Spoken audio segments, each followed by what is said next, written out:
अमावस्या, ज्याला दिव्यांची आवस असं सुद्धा म्हटलं जातं, जणू श्रावणाची एक स्वागतोत्सव म्हटला तरी चालेल. श्रावण महिन्यात निघण्याच्या अगोदर जी अमावस्या असते, म्हणजे श्रावणाच्या अगोदर एक दिवस येणारी अमावस्या असते, तिला दिव्यांची अवस किंवा दीप अमावस्या असं समजलं जातं. हिंदू संस्कृतीमध्ये किंवा हिंदू धर्मामध्ये प्राचीन चालत आल्यानुसार दिव्यांना अनन्यसाधारण धार्मिक महत्त्व आहे आणि त्याचप्रमाणे श्रावण महिन्याच्या स्वागतासाठी किंवा श्रावण महिन्याच्या अगोदरच्या एक दिवस जी अमावस्या येते त्या अमावस्येला दीपपूजन केलं जातं. परंतु यामागे पौराणिक कथा सुद्धा तितक्याच महत्त्वाच्या आहेत. पौराणिक कथा महत्त्वाच्या असल्या तरी सुद्धा वैज्ञानिक कारण सुद्धा महत्त्वाचं आहे. शिवाय प्राचीन काळात चालत आलेल्या परंपरेनुसार माणसांची मानसिकता सुद्धा तितकीच महत्त्वाची आहे. तर जी दीप अमावस्या असते ती दीप अमावस्या श्रावणाच्या स्वागतोत्सवाला केली जाते असं म्हटलं जातं. आता पहिल्या काळात श्रावण सुरू झाला की भरपूर पाऊस पडायचा, त्यामुळे अंधारी रात व्हायची, इतकी अंधारी रात व्हायची की पूर्ण सगळीकडे काळोखट पडायचा आणि अशा प्रकाशाची गरज असायची. तेव्हा पहिल्या काळात लोक हे या अमावस्याला आपल्या घरातले जेवढे काही दिवे आहेत तेवढे सर्व दिवे हे काढायचे, ते धुवायचे, पुसायचे आणि त्यात तेल घालून ते प्रकाशित करायचा, मग सगळीकडे लख प्रकाश पडायचा, अशी पूर्वजांची चालत आलेली परंपरा आहे. परंतु यामागे पौराणिक कथा सुद्धा तितकीच महत्त्वाची आहे. यामागे अनेक पौराणिक कथा आहेत. त्यातल्या 2 पौराणिक कथा, अतिशय महत्त्वाच्या पौराणिक कथा ह्या आपण आजच्या व्हिडिओमधून पाहणार आहोत, ज्या की दीप अमावस्येला महत्त्व देतात, ज्याला दिव्यांची अवस असं म्हटलं जातं. या दिव्यांच्या अवसेला महत्त्व देणाऱ्या पौराणिक कथा आहेत. लक्ष्मी प्राप्तीसाठी अखंड मानलेला हा दिव्यांचा अमावस्या. एरवी तुम्ही अमावस्या अपशकुन मानत असाल, परंतु दीप अमावस्या ही अतिशय महत्त्वाची अमावस्या असते. या दिवशी दिव्यांची पूजा ही अतिशय पॉझिटिव्ह एनर्जी मानली जाते. म्हणून या दिवशी आपल्या घरात जेवढे दिवे आहेत त्यांची पूजा केली जाते. शास्त्रोक्त पद्धतीने पूजा कशी करायची हे सुद्धा मी तुम्हाला आजच्या व्हिडिओमधून सांगणार आहे. शिवाय या वर्षीची दीप अमावस्या कधी येणार आहे हे सुद्धा मी तुम्हाला आजच्या व्हिडिओमधून सांगणार आहे.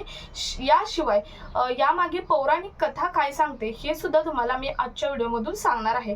त्यामुळे व्हिडिओ शेवटपर्यंत बघायचा आहे, कारण प्रत्येकासाठी ही माहिती माहीत असणं तितकंच महत्त्वाचं आहे. त्यामुळे हा व्हिडिओ प्रत्येकासाठी महत्त्वाचा आहे. त्यामुळे व्हिडिओ शेवटपर्यंत बघायचा आहे. आणि त्या अगोदर एक छोटीशी रिक्वेस्ट, अशाच माहितीसाठी आपल्या चॅनलला सबस्क्राईब करायला मात्र विसरू नका. तर नमस्कार, मी पूनम आणि तुम्ही पाहताय माहिती मोलाची. तर दीप अमावस्या, ज्याला दिव्यांची अमावस्या असं म्हटलं जातं किंवा दिव्यांची आवस असं सुद्धा म्हटलं जातं.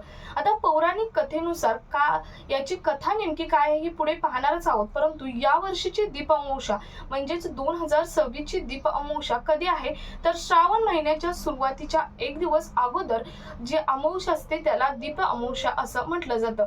या वर्षीची दीप अमावस्या सुरू होते 11 तारखेला. 11 तारखेला ती सुरू होणार आहे रात्री उशिरा 2 वाजल्याच्या पुढं आणि नंतर ती संपणार आहे दुसऱ्या दिवशी 12 तारखेला 11:06 ही अमावस्या संपणार आहे. या अमावस्याला दीप अमावस्या साजरी करायची आहे. आपल्या घरातील जेवढे काही दिवे आहेत ते दिवे स्वच्छ धुवून पुसून घ्यायचे आहेत आणि त्या दिव्यांना तेलाच्या किंवा तुपाच्या वातीने प्रकाशित करायचं आहे आणि त्याची पूजा अगदी नैवेद्य ठेवून सुद्धा काही ठिकाणी पूजा केली जाते. तुम्ही जर नैवेद्य नसाल ठेवत तर तुम्ही फक्त खडीसाखर ठेवून सुद्धा याची पूजा करू शकता. या सर्व दिवे एकत्र ठेवायचे आहेत. दिवे एकत्र ठेवून त्याच्या भोवती रांगोळी काढायची आहे. दिवे मात्र एखाद्या पाटावर त्याच्यावर स्वच्छ अंथरून ठेवून त्यावरती दिवे प्रज्वलित करायचे आहेत आणि पाठावरती साईडने रांगोळी काढून त्याला नैवेद्य म्हणून तुम्ही साखर किंवा तुम्ही जो नैवेद्य कराल तो गुळाचा नैवेद्य हा ठेवायचा आहे. तर ही आहे दीप अमावस्येची पूजा कशी करायची त्या संदर्भातील माहिती. परंतु यामागे काही पौराणिक कथा सुद्धा दडलेल्या आहेत. एक पौराणिक कथा सांगते की या दिवशी महत्त्वाचं म्हणजे या दिवशी तुम्हाला कथा वाचण्याची सुद्धा प्रथा आहे. म्हणजे तुम्ही जर दीप अमावस्या साजरी केली म्हणजे सर्व दिवे लावले, जर तुमच्याकडे जास्तीचे दिवे नसतील तर तुम्ही मध्ये एक दिवा लावून साईडने तुम्ही कणकीचे दिवे लावून ठेवू शकता आणि तुमच्या घरामध्ये जेवढे जास्तीत जास्त दिवे प्रकाशित कराल तेवढी पॉझिटिव्ह एनर्जी या दिवसापासून येते असं म्हटलं जातं. आणि तुम्ही त्या दिवशी जेवढे तुमच्याकडे दिवे आहेत तेवढे जास्तीत जास्त दिवे प्रकाशित करायचे आहेत आणि त्या प्रकाशित झालेल्या दिव्यांच्या पुढे बसून तुम्ही कथा वाचायची आहे. या कथेची पुस्तके सुद्धा भेटतात. तुम्ही ऑनलाईन सर्च केलं तरी सुद्धा तुम्ही वाचू शकता दिव्यांच्या पुढे बसून. किंवा सर्वात बेस्ट ऑप्शन, आपला आजचा व्हिडिओ अतिशय महत्त्वाचा यासाठी ठरणार आहे की तुम्हाला आता मी ती कथा सांगणार आहे. ती कथा तुम्ही त्या दिवशी दिव्यांच्या पुढे लावली तरी सुद्धा तुमच्या घरामध्ये पॉझिटिव्ह एनर्जी ही येणार आहे. तर ती कथा काय आहे बघा. तर आटपाट नगर एक होतं. या नगराचा एक राजा होता. या राजाला एक मुलगा होता, त्याची सून होती, त्यानंतर त्याची एक मुलगी होती, पत्नी होती.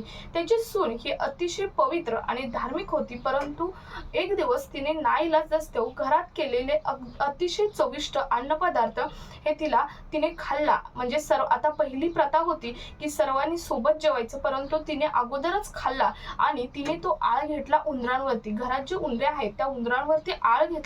आता तिने चूक नसताना उंदरांवरती आळ घेतला, म्हणून या उंदरानेही ठरवलं की आपण हिची चांगली फजिती करायची. म्हणून त्यांच्या घरात त्या रात्री पाहुणे आले होते. त्याने काय केलं तर त्या उंदरांनी तिची जी चोळी आहे ती चोळी घेतली आणि त्या पाहुण्यांच्या अंथरुणावर टाकली. रात्रीच नेऊन टाकली. आता अंथरुणावर टाकल्यावर सकाळी जेव्हा तिचे सासरे, सासू, नणंद जेव्हा उठले तेव्हा त्यांनी ती चोळी पाहिली आणि तिची फजिती केली आणि तिला घरातून काढून टाकलं. असं झाल्यावरती ती जी सून होती, ती सून दीप अमावस्येला नेहमी किंवा तिची रेग्युलरची सेवाच ही होती की ती घरामध्ये सगळीकडे दिव्यांच्या वाती लावायची आणि त्याची शास्त्रशुद्ध पद्धतीने पूजा करायची. आणि त्यातल्या त्यात ती दिव्यांची आवाज म्हणजे दीप अमावस्येला सर्व दिवे, जेवढे काही दिवे आहेत ते एकत्र घ्यायचे आणि तिची शास्त्रशुद्ध पद्धतीने पूजा करायची.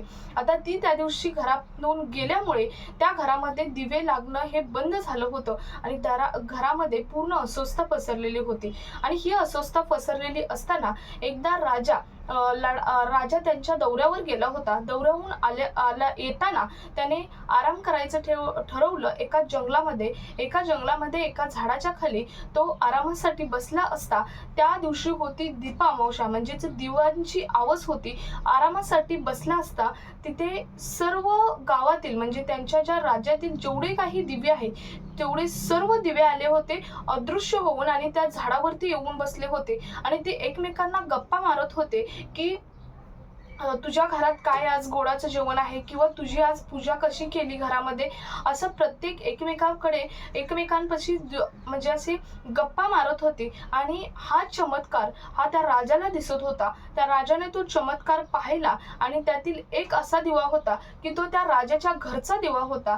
त्या राजाच्या घरच्या दिव्याने सर्वात मागून तो राजाच्या घरचा दिवा आला आणि म्हणाला, मी काय सांगू माझा हालत काय आहे. दरवर्षी मी अगदी थाटामाटाने तुमच्या सर्वांपेक्षा जास्त अगदी थाटामाटाने माझी पूजा केली जाते, मला नैवेद्य दाखवला जातो, परंतु यावर्षी मी अशा अवस्थेत इथे येऊन बसलो आहे. याचा आता त्या बाकीच्या दिव्यांनी त्याला विचारलं, असं का, म्हणजे असं काय झालं तुझ्या बरोबर की तुला या अवस्थेत इथं येऊन आमच्या बरोबर बसावं लागलं.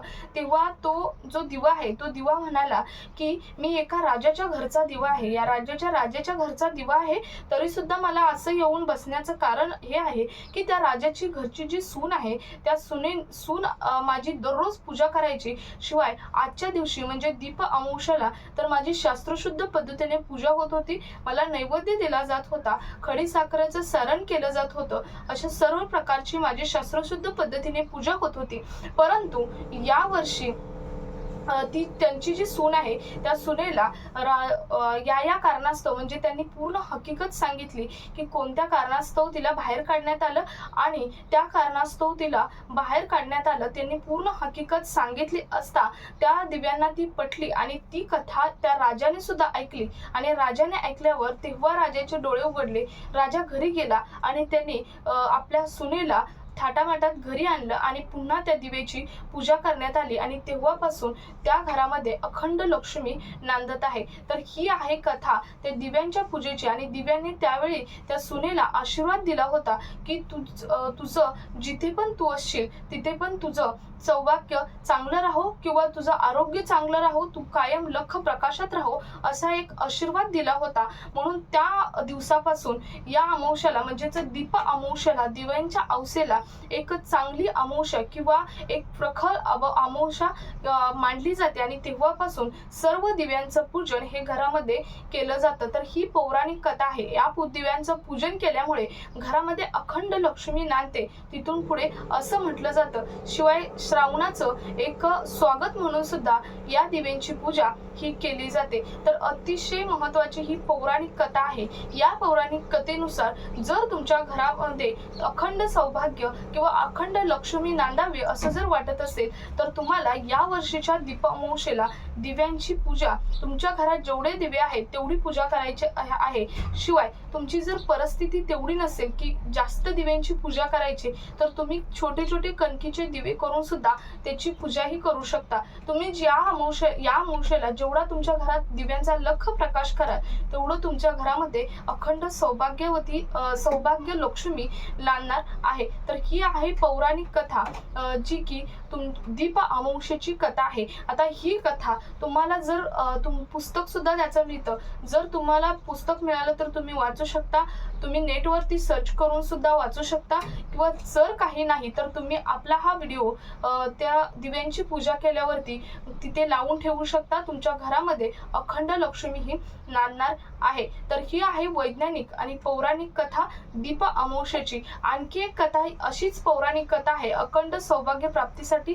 ती सुद्धा कथा तुम्ही घरामध्ये लावून ठेवू शकता. ती कोणती ती पाहूयात आता. दुसरी कथा अशी सांगते की तमिळ राज्याच्या पशुपती श्रेष्ठी नावाच्या श्रेष्ठीला 2 मुले होती, विनीत आणि गौरी नावाची. आता ही विनीत आणि गौरीचं लहानपणीच ठरलं होतं किंवा त्यांच्या पूर्ण कुटुंबाचं लहानपणीच ठरलेलं होतं की विनीतला जी मुलं होतील आणि गौरीला जी मुली होतील ते गौरीने विनीतला तिच्या मुली द्यायच्या आणि जर विनीतला मुली झाल्या तर विनीतचं मुले गौरीच्या मुलाला द्यायचे असं त्यांचं एकमेकांमध्ये ठरलं होतं.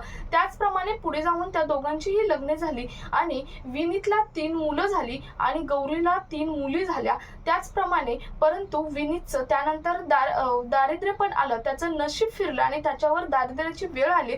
गौरी मात्र एका राजाच्या घरामध्ये सून म्हणून नांदत होती आणि तिची परिस्थिती खूपच चांगली होती. त्यामुळे तिने विनीतचा कोणताही किंवा वचनाचा कोणताही न विचार करता आपल्या पहिल्या 2 मुलींची लग्ने करून टाकली आणि त्यांची सर्वात छोटी तिची जी मुलगी होती सगुणा अगदी लक्ष्मीचंच रूप होतं. या सगुणेला जेव्हा कळलं की आपल्या आईने आपल्या मामाला एक वचन दिलेलं आहे आणि ते वचन तिने मोडलेलं आहे असं जेव्हा तिला कळलं तेव्हा सगुणीने तिच्या त्या विनीतच्या बारक्या मुलाशी लग्न करायचं ठरवलं आणि तिने हिच्या विरोधात म्हणजेच गौरीच्या विरोधात जाऊन तिने लग्न सुद्धा केलं आणि ती तिथे एक अगदी गरीब परिस्थितीत संसार करू लागली. एके दिवशी काय झालं तर जिथे ती सून म्हणून गेली आहे त्या राज्याचा जो राजा आहे तो एकदा आंघोळीला गेला असता त्याची रत्नाची अंगठी ही त्या तलावाच्या काठी राहिली. रत्नाची अंगठी तलावाच्या काठी राहिलेली होती, ती घारीने घेतली आणि जी गौरी आहे ते गौरीच्या घराच्या छतावर ते येऊन बसली घार.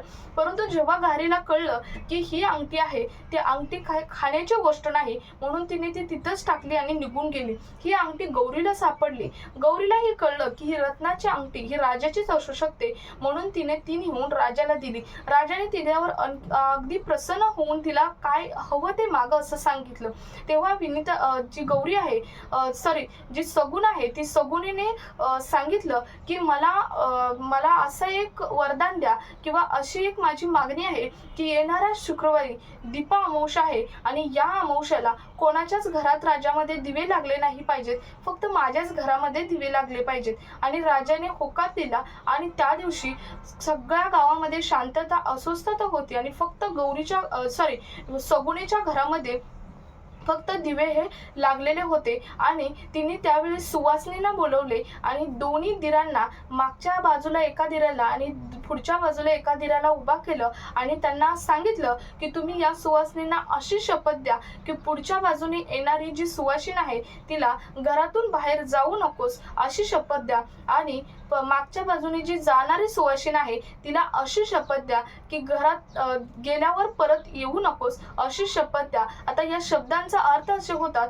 की म्हणजे बाहेरची जी इडापिडा आहे ते आमच्यात येऊ नको आणि आमच्या घरात जी लक्ष्मी आहे ती लक्ष्मी आमच्यातच राहू दे, येणारी लक्ष्मी सुद्धा आमच्यात असं अखंड अशीच राहू दे. आणि तेव्हापासून दीप अमावस्येला अखंड दिव्यांची आवस म्हणून साजरी केली जाते आणि प्रत्येकाच्या घरात ही अमावस्या दिव्यांची आवस म्हणून साजरी केली जाते. तर या आहेत 2 पौराणिक कथा ज्या दीप अमावस्येला तुम्ही वाचायच्या आहेत किंवा दीप अमावस्येला तुम्ही त्याचा व्हिडिओ तरी पुढे अमावस्येची जेव्हा तुम्ही दिव्यांची पूजा कराल तेव्हा लावून ठेवायचा आहे. तर अतिशय महत्त्वाची ही माहिती आहे. प्रत्येक स्त्रीला माहीत असणं गरजेचं आहे.